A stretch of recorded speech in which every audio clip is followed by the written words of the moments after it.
Hey guys, welcome back to Let's Play Monster Hunter Try.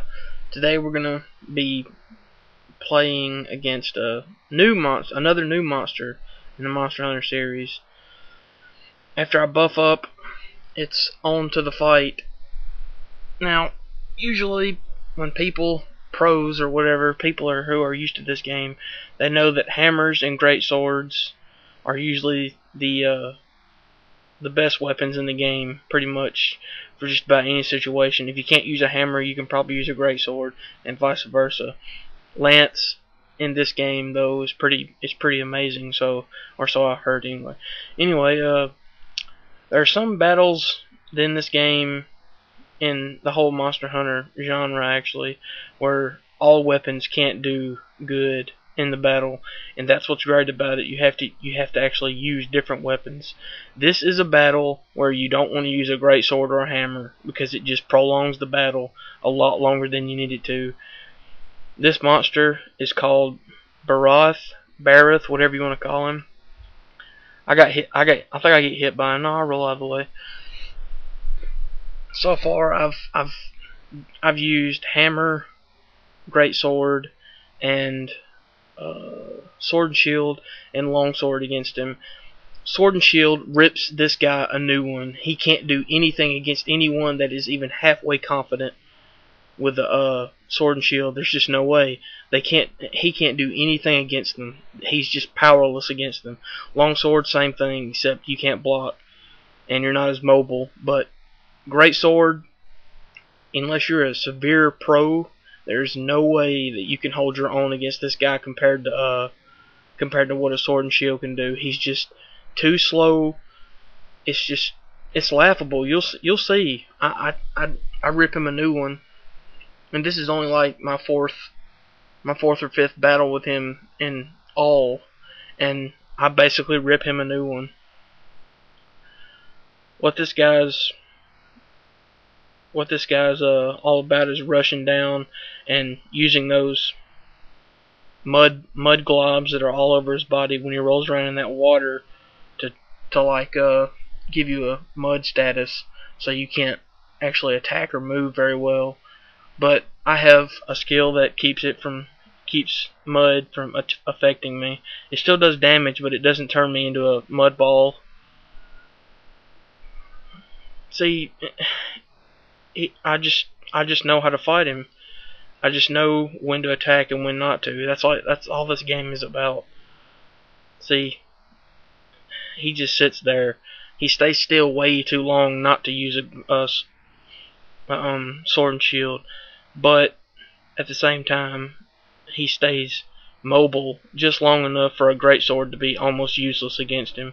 You have to be a serious pro at this game to make good use of a great sword versus him compared to a sword and shield.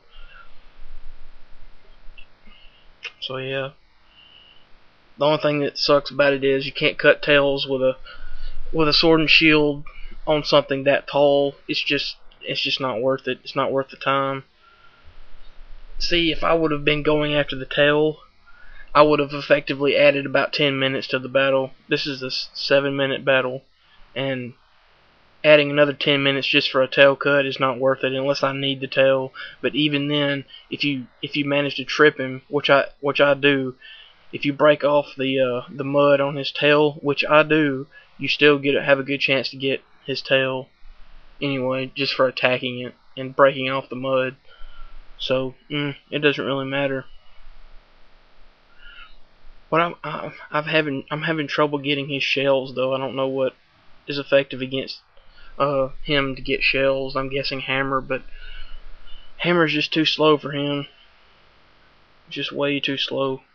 I tried longsword too, and longsword's awesome against him as well, because you can basically limit break him.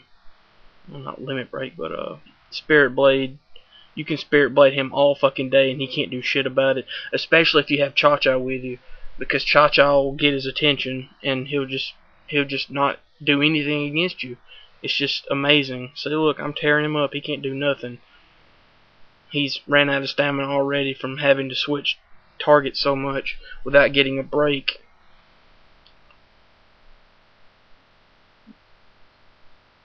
See, you can just tell he's tired because he's barely moving.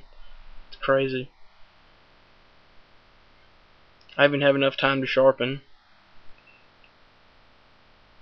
And he's just moving so slow now. Yeah, he's almost dead.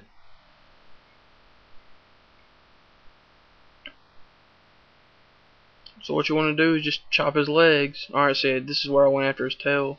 See that mud on his tail? I actually break that off. That actually counts as a tail cut in the rewards.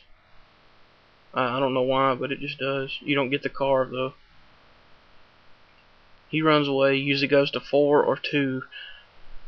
9 times out of 10, he's going to go to 4 when he digs right there. But sometimes he goes to 2. At least from what I've seen, anyway.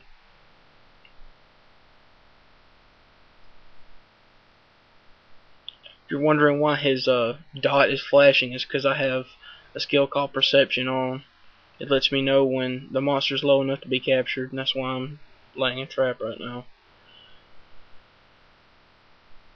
Also, don't use a pitfall trap against Barroth, because I don't think it affects him. Because the last time I tried, yeah, he just went right past it and dug through it.